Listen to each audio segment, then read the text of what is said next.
आप लोगों ने ट्रीटमेंट लिया था मैम, आपने ट्रीटमेंट लिया था, जी। तो आपको प्रॉब्लम क्या क्या थी? मेरे गर्दन में दर्द था, हाँ कंधे में था हाँ, और कमर में पैर तक दर्द था। पैर तक दर्द था। अब ठीक है आप? अब बहुत सही। आज कौन सी विजिट थी आपकी? आज तीसरी।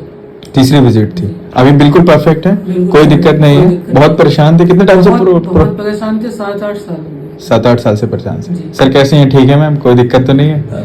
आपके हिसाब से कैसी हैं? नहीं ठीक है, कोई दिक्कत नहीं है? राहत है अब। राहत है? बिल्कुल राहत नहीं, पूर्ण राहत। पूर्ण राहत है। तो चलिए, थैंक यू। हाँ। ओके।